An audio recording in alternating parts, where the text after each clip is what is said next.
Welcome, everybody. This is a really, really exciting day. This is our first ever ProcessCon.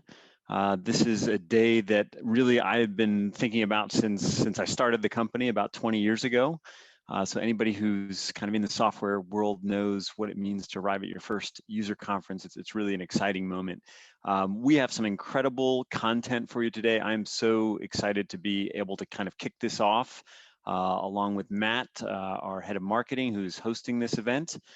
And we put together some great content. We have two great customer case studies, one from a fast-growing client in our banking vertical and another one from a very large OEM in the ERP space that embeds ProcessMaker in their solution.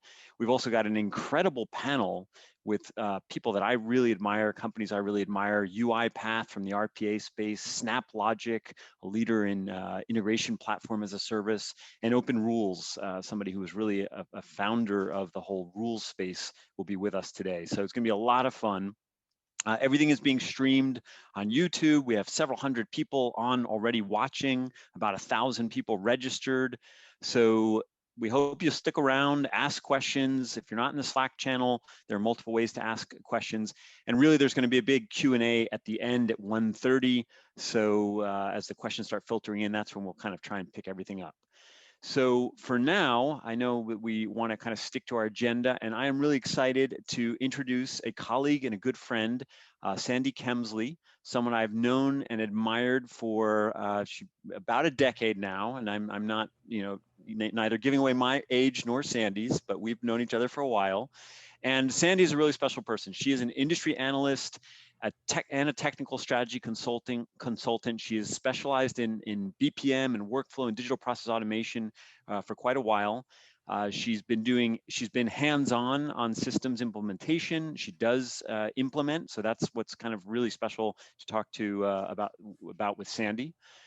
She creates a lot of content, a lot of thought leadership. She is an author and a blogger, has a very popular blog at column2.com. If you haven't checked that out, I'd highly recommend it. It's a great blog.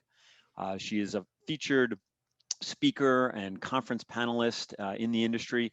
And she has also won some of the most prestigious awards in our industry. So the 2016 Marvin Mannheim Award for Significant Contributions in the Field of Workflow. That, believe me, that is not an easy thing to do. And also the recipient of the 2019 Workflow Management Coalition's Award for Outstanding Business, as an Outstanding Business Transformation Consultant. So Sandy, I'm so excited to have you here today. I will turn it over to you. And yeah, great to have you here today. Thanks, Brian. I'm blushing, but it's great to be here. I'm gonna share my screen now, so let's get that going. And I assume that looks okay. Looks great. Okay, good. All right, so I'm really, as I said, I'm really happy to be here today. And I am actually really happy that you guys are getting your first user conference ever kicked off. Like, that's a big milestone with a lot of companies as they grow. So this is a really good thing to say. Now, I'm going to talk for about 20 minutes or so, and I'm live here. So if you hear fire alarms or cats meowing or whatever, it's just the nature of live presentations. And then we're going to open it up for Q&A. Now, I know we'll be keeping an eye on the Q&A tab in Zoom, but also if you go over to the Slack workspace, there's a QA channel in there. And that's a great place to ask questions, because then if we don't get to them during the presentation, I'll go back later and follow up on them there. And I'll also come back, as Brian was saying, we'll wrap up at the end with sort of questions from everywhere. I can drop back in then as well, although I'll probably be on to watch some of the presentations for the rest of the day because they look pretty interesting. So that's it. Let's get started then. So I'm going to talk about process automation for business survival. And you probably mentioned from my process accent that I'm Canadian. So I'm based in Toronto. And I have, as Brian said, I have the sort of unique position of wearing two hats in the industry. So I'm here today in my role as an independent industry analyst. So I research what's going on in the process automation space. I write about it on my blog. I write in white papers for vendors. You might have seen some that vendors have commissioned me to write. I talk about it in presentations like this. I do webinars and conference presentations and so on. And column2.com is where I blog. But then I'm also a hands-on technologist helping enterprise customers with strategy and technical architecture for their process automation projects. So together, this gives me a really unique view because I can see what the vendors and hear what the vendors have to say about what their products can do. And then I can talk to enterprise clients about how they're actually using the product. So it's a really good balance between being able to see both sides of things.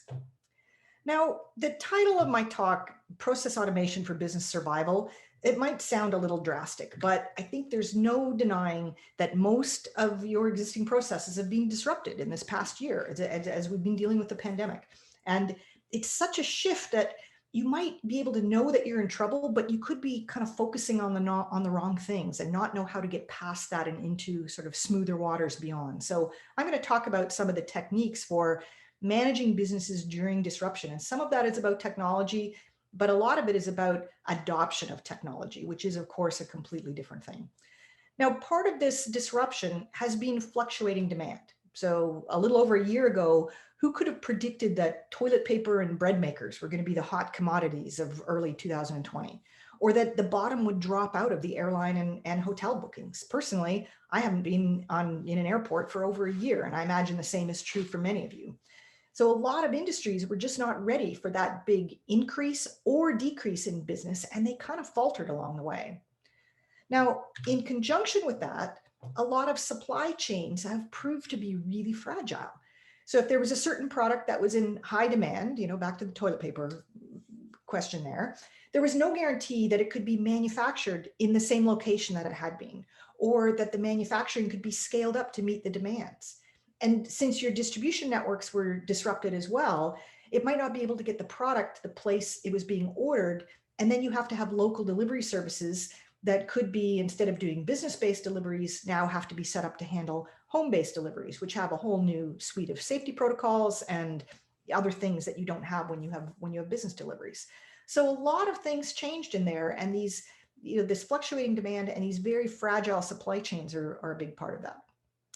Now, even for businesses that don't provide physical goods, so there's not the issue about supply chains necessarily, the impact of moving to a distributed work from home workforce could really cripple processes, and not just processes, but the systems that support those processes. And this can also have a big impact on organizational culture. So I'm going to dig into this a little bit more in some of the issues around this, but definitely these are the things that have been disrupted in the last year on your processes. And then lastly, you might be dealing with a different customer base and have to retool your supply chain accordingly. So you have products that are packaged differently for a work from home market and then from a commercial market, and customers have to kind of rethink about who their customers actually are. So these are the types of disruptions that we've seen in the last year. And we're starting to see our way out of the pandemic, but there's no denying that things are going to be different in the future. We're going to be making some permanent detours in our future processes. Now, for one thing, and this is why I have this as number one, because this is a huge factor. A lot of organizations have already made the decision to have their people work from home at least part of the time, if not full time. You see big tech companies are announcing this. Even like I work with financial services clients a lot. A lot of financial services companies are saying there's no reason people need to be in an office in expensive downtown real estate anymore. They can work from home. They can still have offices if they need to come together. But they can shed a lot of that expensive office space while still allowing some space for in-person gatherings when they need to. But this one thing is about workforce remaining partially remote is going to be a permanent change to a lot of companies' processes. Now, this disruption in supply chains means that supply chains have to be more flexible in the future. Like, you don't really know what's coming as we adjust to what the post-pandemic world is going to look like, or what other disruptions might be coming our way as sort of aftershocks of this. Now, with companies that have, if they manufacture physical goods, they have already found alternative suppliers and distribution channels just to stay in business. So the supply chains are starting to adapt to this, and companies are starting to select their supply chains accordingly. The ones that haven't either aren't with us anymore, or they might be on their way out, because without that flexibility, you can't really adapt to any sort of change that happens. Now, the other thing that we've seen as a big shift and that we'll need to look at going forward is this change in customer expectations.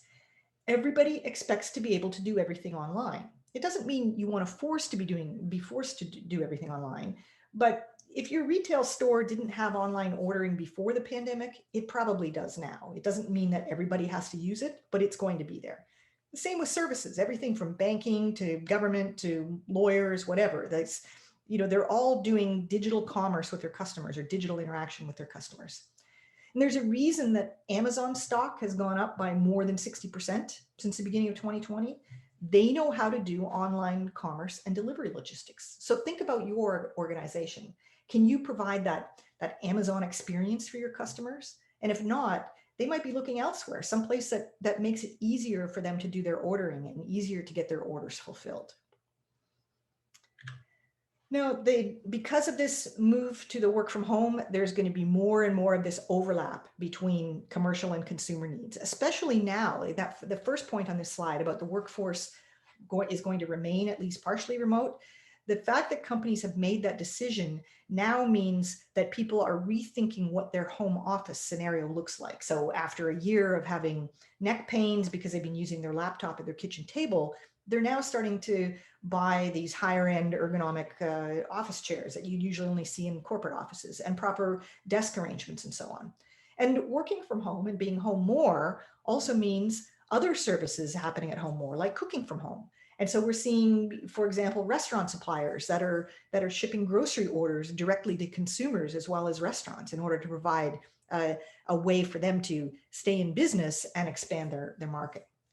Now, the funny part of this is that we've been forced to do so many things virtually in the last year, and we can now see that some things actually work better that way. And it's interesting. I bought a new home in the last year, my husband and I, and it's when we came time to do the real estate closing. For those of you who have bought a property, usually you go in and you sit in the lawyer's office and you sign a million documents, and then you get some keys at the end of it. Not now. It's all virtual. I've never even met my lawyer face to face. It's like we did Zoom calls, we did e-signing, e-signature on documents, and then we had a contactless drop off for the keys. And as I went through this, I thought, why would we ever go back to doing it the other way? Why weren't we doing it this way all along? So now the key is going to be, though, is to look at these processes that have been disrupted, the ones where you've been forced to do things virtually in the past year, and figure out which are the ones that are better to stay online, which are ones that are really better to go back to being in person, and which are kind of a combination of the two, depending on who your particular customer is. So that's what you have to think about as you start looking at future processes. Now, I started this talk looking at how processes have changed. I'm obviously very focused on processes and how they've changed from a year ago, and how many of them are unlikely to just change back to how they were, although they will probably be different from what they are right now. Now, for a lot of companies, the only way through this is to just embrace that modernization. So bring in some new technology and get on with the modernization projects. Now, I've worked on modernization projects with enterprise customers for so many years, and many of them go nowhere. Like, they don't even get past the planning stage. I'm sure that hasn't happened to any of you. But a lot of that is because there's no serious motivation to change. Well, now we have that motivation, because for a lot of companies, it's modernize or die. If you don't get the technology modernization done now, the company's not going to survive. But there's a lot that falls under that umbrella of modernization. And you have to look at, are you just doing enough to survive? Or are you really taking advantage of this disruption so that you can thrive and outgrow your competition? This is a time in which you can leapfrog your competition and really get in there and come out of this in a much better position than you were going in. Now, I see sort of 3 levels of modernization initiatives, as you can see in these arrows, and I'm going to break these down in more detail on the next couple of slides. But in short, you can just support your existing business. This is basically adding minimum amount of technology to do the same things that you were doing before. This is purely a survival model. But if you have a unique product or service, if you have a monopoly in a certain market, or if you have really loyal customers, then that might be enough. Now, the next phase is you could look at improving your business. You're offering the same products or services, but you're doing it in a much better way. So this is going to give you better resilience to future disruptions. It's going to improve customer satisfaction. That's a big part of it. And it shifts you from just surviving into starting into the thriving end of the spectrum here. Now, if we look at the most sort of radical view, is you can innovate now. You can expand the products and services that you offer, or you can move into completely new markets. So this is what's going to let you leapfrog over your competition and really thrive as we emerge from this pandemic, not just survive. And that's going to be true by doing the kinds of things we'll talk about in the more details on the innovation. This is going to set you up for any kind of disruptive event in the future. It's not just about getting through where we are now. And I think that that's the thing we have to kind of look at is your company just sort of hunkering down and trying to survive and doing the minimum possible to get through this? Or are you really taking advantage of this to do those things that you probably should have done years ago, but to put yourself in a much better position coming out at the other end of this? So technology, organizational modernization, these are risky things. These are risky projects, but we can all see from the past year that not modernizing is even riskier. So let's break down then these three kinds of reactions that we see to disruption. We're going to start with this first level. Now, in this case, you're doing the bare minimum to support your existing business. Now, working from home wasn't easy for a lot of companies. This technology is part of that, as some employees didn't have laptops and your systems weren't set up for those high levels of remote access. So if prior to the pandemic, you had Citrix set up for the occasional remote login into your system, that probably fell over the first day of work from home. And I know people who went through weeks of suffering with not being able to access their company systems because it was all set up for just some occasional remote logins using Citrix. Now, since then, you've probably upgraded your network infrastructure, so now you can support all those remote logins. But it's more than just getting connected. People need a quiet place to work so that their kids or their cats aren't making noise while they're on calls. They need to have proper furniture. They need to have external screens and keyboards so that they don't get repetitive stress injuries. You also need to look at new ways of managing people. So managers have to adjust to this new way of working. So you can't just, if you're a manager, you can't just walk by somebody's desk anymore and see if they're hard at work. And some companies have resorted to this corporate spyware that tracks what people are doing on their computer and how they're spending every minute of the day. That might let you survive, but you're not going to have very happy employees at that. Now, in order to keep your business going, just from a survival standpoint, you have to provide some level of digital interaction with your customers. If you're in retail, you probably added or enhanced your e-commerce storefront. You probably added some contactless pickup and delivery options.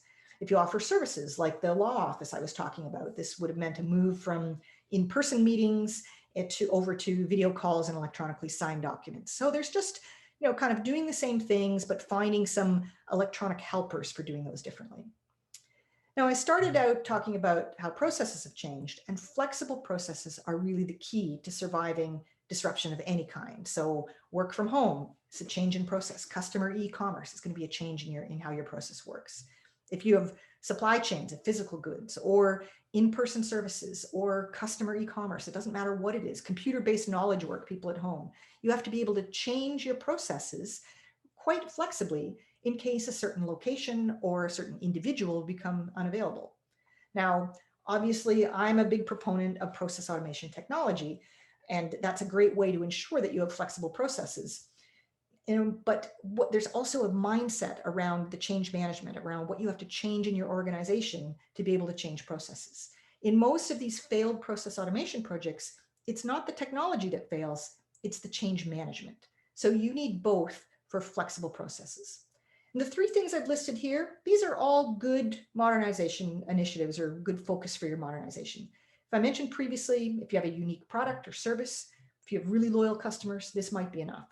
Otherwise, you're going to lose out to your competitors who are going to take the next steps. So let's look at what those are. So now let's look at thriving on disruption by improving the way your processes work. And I really consider this to be minimum viable modernization, if you will. You want to be doing all those things I talked about on the previous slide, but really advance how you're using the technology to give a better customer experience, even though you're offering the same goods or services that you were before. The problems that companies had a year ago with network infrastructure, this gave a huge boost to cloud business platforms. So you want to have an always-on platform so that your employees, your customers, your business partners can tap into your systems whenever they want to and from wherever they need to. And work from home was really the push that got a lot of companies to have them move to the cloud since they just couldn't handle it otherwise. It's just as important though is the elasticity of the cloud. So I talk about always on and actually available anywhere, which is an important thing. But elasticity is really important because you want to be able to scale up and down immediately when you need it so that you're not paying for infrastructure and computing power that you don't need, but that it's there for you the minute that you need it. So what this does is it frees up your cash to make other improvements, or just as a cost saving measure, if your business volumes have taken a hit, you're not still maintaining a lot of weighty infrastructure that you're not using. Now, once you have your infrastructure improvements sorted out, start looking at how you can incorporate intelligent automation into your business process. So this means automating processes and decisions wherever possible. And this is really the fundamental core of efficiency, these kind of efficiency improvements that we've looked at in process automation for decades. It's not really about reducing headcount. It's people are not really doing, you really don't want people doing those routine tasks, but really helping people with real world problems. So take those routine tasks, have them automated, and then let people work with customers or other internal staff to help solve those problems that are just harder to solve in an automated fashion. And that's, definitely we have plenty of those right now. So this is also going to reduce risk because you are now following the same procedures and the same rules for every transaction. That's something that's a bit harder to enforce manually when you have a distributed workforce. So it's really much more important when you have a distributed workforce to make sure you have compliance and governance and risk management in place through this automation as well. Now, I mentioned management earlier, and this is way more important than you might think at first glance. So having remote teams presents some really unique challenges for management, and you can't just take your in-person management methods and translate them directly to work from home. And so the biggest mistake that companies make is to try and have their knowledge workers measured as if they were assembly line workers, like how many widgets did they produce every day instead of the value of their outcomes. So what you want to make, and they do this when they're in the office, but it becomes really obvious when people are working remotely. So if people are working to specific goals, like maybe they have customer satisfaction or revenue targets, or they're working on a particular product or marketing campaign or something, then measure them based on those goals. Don't track what they're doing every minute of the day. Because if you don't measure them on the actual goals, then the managers are going to be stuck with this idea of measuring activities that don't really matter. And then, I spoke about the customer expectations on the previous slide, but when you add in intelligent automation here, now you can have end-to-end customer self-service. You've removed some of those internal steps that used to be done by people and can now be automated for the very straightforward kinds of orders or customer orders. So now you can have a customer come on, execute their order, and it happens instantaneously to them in a much more consistent fashion. Now, it might not be obvious. All of these improvements are really focused on customer satisfaction. That's what you want to look at. So the difference between just supporting and improving is about customer satisfaction. It's not about different services or products that you might be offering. Employees are focused on solving problems, not just checking boxes. You have the option, although not necessarily the requirement, for self-service.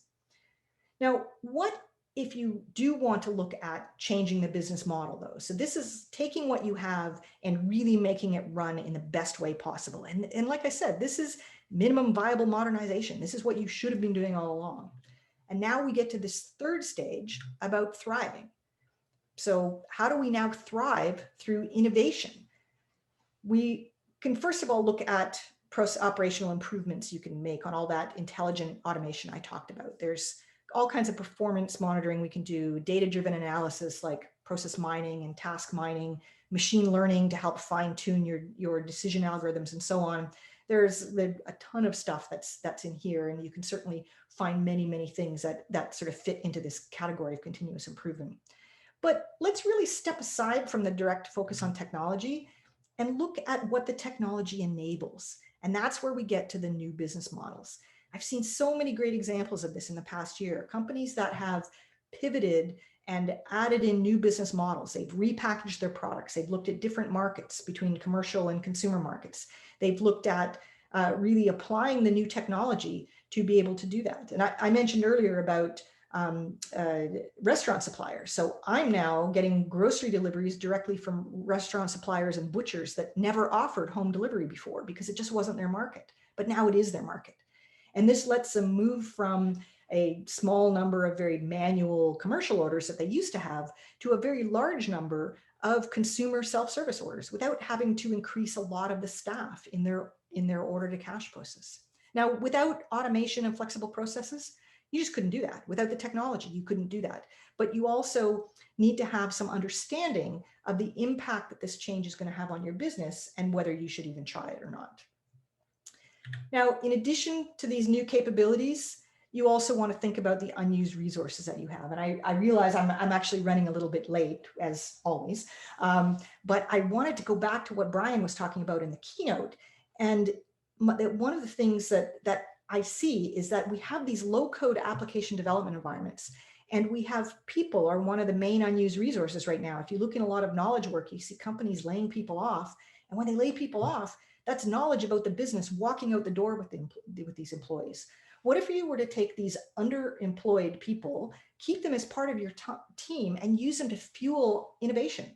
Give them those low-code application development tools and let them start to work on building some innovative applications. And you're going to get something interesting out of the exercise. And you'll notice I haven't really talked about any new technology here. These are things that already exist. With all due respect to my hosts at ProcessMaker and every other vendor that I deal with, there haven't been a lot of quantum leaps in process automation technology in the last year. What has changed is the attitude towards automation and the adoption of the technology. So this used to be sort of pricey luxury for your high volume processes. Now you need to have it for survival. And really to get to this level of innovation, you're going to have to use this kind of process and decision automation technology. So I'm just going to finish up with a couple of sort of action steps. And as I said, I don't really have a lot of time for questions here, but I will be available later in the day for questions, or I'll be on the Slack channel if you want to ask questions on there. I presented on a lot of the steps that you have to do if you're moving into process automation. A lot of this is understanding what you have now. You have to look at your corporate goals. If you have to look at this in the context of how you're managing those teams to have them produce the things that lead up to corporate goals. So if you can't find a link between the metrics that somebody is being measured on down at the worker level up to some top level corporate goal, then quite possibly they shouldn't be doing whatever it is that they're doing because it's not contributing to the overall corporate goals. You also have to understand your processes and your operations, whether they're manual or automated now. So this is going to mean modeling, probably some data-driven analytical techniques that I mentioned on the previous slide. Now, not surprisingly, I'm in favor of automating everything possible. Doesn't mean you're trying to take people out of the process, but that you're using automation for the routine work where a person isn't going to add value, and let those people work instead on solving problems. This is for internal processes or for customer-facing processes. So the organizations that are really thriving are those that are proactively redesigning and automating their processes to respond quickly to these new conditions. And then lastly, take a hard look at your business model. What are your products and services? Who are your customers? What are the geographic and industry markets that you serve? There are almost always opportunities to repackage your products, expand your customer base, and move into new markets. Although maybe you don't want to try all three of those at once. But by having an understanding of what you're doing, you have that ability to pivot your operations to address these new business models and markets. So really now, the question is not, is what we're doing the new normal? Is this the new normal? This seems to be the question everybody's asking. But the question is, why weren't we doing it this way before? Now, I hope I provided you with some insights into how to answer this question for your own organization. And as I said, I think I've run right up against the top of the hour here, so we're not going to have a lot of time for questions right now, but I will definitely be available later and on the Slack channel if you want to ask any questions about this. Sandy, that was a great presentation. I am going to jump in with a couple questions. Sure. We'll eat in a little bit on the panel, This and always, I always go over time. You've seen me present before, Brian. yeah, it's natural. We want to let this flow as naturally as possible. So we're probably about 10 minutes behind schedule, just so everybody knows, because I do want to have a chance to chat here with Sandy, because she brings up so many really interesting points. So a couple of things that I was thinking about while you were speaking.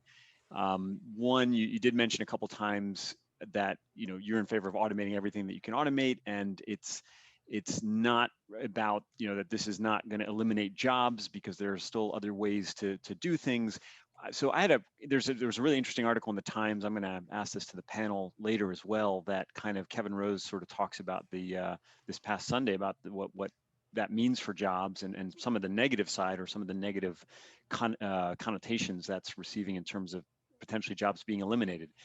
And so I want to ask you a question. As an implementer, have you ever sat with a client where they're saying, hey, we're expecting a 200 or 2000% ROI, and this is what we're going to automate, where then somebody raises their hand and says, and brings up that touchy topic of, hey, which jobs might be eliminated? Because I don't usually get to be in that room, but I imagine you do. Oh yeah. So first of all, after they've said they're going to get 2000% ROI, and I stop laughing, then there is that issue of, and in some cases I have seen projects where they've said, well, this is going to mean we're going to cut staff. This used to happen much more in the past, like in the ancient ends of process automation, is we were also doing like scanning of paper documents, right? So that there was all of this paper handling that went on. And when you eliminate paper handling, you eliminate a lot of steps. And in many cases, these can be relatively low skilled steps. So yes, we used to see a lot of staff cuts in those days that were related to that. Now, however, a lot of this is around knowledge workers. Like I go into an insurance claims operation, and so I often get a chance to sort of go into the back office, and I walk around and I ask questions, and I see what people are, well, not these days, and I see what people are doing. And one of the things I'll see is this highly trained claims adjuster, and they are like doing copy and paste between their green screen and their Word document. And I'm looking at that and I'm like, okay, you guys really need to use RPA here, like just for that, because that person is much better spending their skills dealing with clients on, here's why your claim was accepted or not accepted, making sure that this gets done, and so that they're reaching the service levels that they need to. So I think we're seeing that now we're seeing a lot of knowledge workers are doing these administrative tasks because it takes too long to hand off an administrative task to somebody else and have them do it and then get the work back again. So instead of doing that, they just do it themselves. I don't know. It's like, I kind of think it's like my husband helping me in the kitchen, right? It's like, sometimes I'll ask him to do something and sometimes it'll just be like, oh, it's just faster if I chop that myself. So it's As you say the that, same sort of thing. interesting. I was thinking about, one of the kind of high flying stocks, and especially during COVID, has been Fiverr is one of the companies that comes to mind. And there's lots of them out there where you're sort of, hiring somebody. Fiverr got its name because for $5 you can get somebody to cut and paste and do things like that. And I know, having spoken to some of the CEOs of the big three in India, that they were looking at, they've got tens of thousands of people doing things like that they were going to start losing a lot of jobs, and that's what they were predicting. And so they were adjusting their models. So if you look at that chain, so first maybe it got outsourced, there were these kind of lower cost, hey, you could get a person doing it very quickly somewhere else. And now maybe that person, so maybe it already left some of the actual companies, was already kind of, that job already got offshored, and now maybe it's kind of directly hitting the companies that are doing the offshoring. Do you think they'll really start to suffer? That is where it's going to get hit, is for sure. And I started to see that with process automation probably between 5 and 10 years ago. I started seeing this very slowly building trend of re-insourcing things. So these were, like I said, I work mostly with financial services companies. These would be like large investment companies or whatever. They're handling a lot of paper transactions, and they just outsourced all of that. All the transaction processing that was done manually got outsourced into an Indian company. And then about 5, 6 years later, they were like, oh, well, we've reached this level in our process automation where all of these steps are automated, And the things that are remaining to do that a worker had to do needed a certain skill level. So they were finding that the teams in India, which they were hiring, lower cost, lower skill level teams there, is that they would then have to escalate it to someone in North America anyway to resolve the problem. And they're like, well, if we've automated most of what they do, and then we have to handle the hard parts anyway, let's just re-insource this whole thing. And it doesn't mean there's not, like, certainly there's sort of higher skilled level jobs that are available in outsourced companies as well. But I think this low skilled, just like pound away, enter transactions from a paper document, that sort of stuff is fast going away, because in part because of customer self-service. Like if you are filling out a form for something now, you're probably filling out the form that gets the data that gets fed directly into the company systems, as opposed to that somebody else rekeying that information into systems. Right. Sandy, one other thing you talked about that kind of made me pause and think was the flexible processes. And, we talk about ProcessMaker, one of our kind of selling points is agility, the ability to change and model and do things really, really quickly. And we like to think we're, more agile than our competitors, which are already pretty agile. We're talking about the world of process automation already. And it made me think about, during COVID, we saw a lot of companies pivoting really quickly. We got pulled into a lot of projects. We had one really interesting one with a large publicly traded human capital company where we ended up rolling out a COVID-19 app for them in about a week, and they rolled it out to something like 40,000 employees a few weeks after that. Tell me, you must have heard or been involved with a couple of these really fast pivot process projects during the kind of heat of the moment right after the sort of March madness started. Do you have a story there of like one company that just you were amazed at how quickly they were able to pivot? Well, it's not any one in particular. Like I just saw that in so many places where the pivoting happened. And, some took longer if there were physical supply chains and so on, but any that were information or knowledge-based companies, being able to do that pivot happened so quickly. Like you say, it was a matter of a week or two because it was a necessity. It's amazing how motivating this can be. It's like, well, we just can't have people in the office anymore. So all of a sudden work from home is okay. Whereas before it wasn't okay. Like this has been an amazing motivator to help people recognize what they can do and take those tools that were already available. Like I said, there hasn't really been any big, jumps in the process automation technology field this year, but it's really been about companies saying, oh yeah, I can use that, bring that in and apply that to create this application or change this process. So because our people are now at home instead of in the office and so on. So it's really been about that fast adoption. Well, Sandy, I really want to thank you for joining us today. Hopefully you'll stay around for some of the rest of the content, and we'll have other questions again at 1:30. So really, really excited to finally have had you on our conference, and it's always wonderful to see you. It's been great to be here, and hopefully, Brian, we will be seeing each other sometime in person. Yes, at some point in the future. I hope so. Okay. Thank you, Sandy.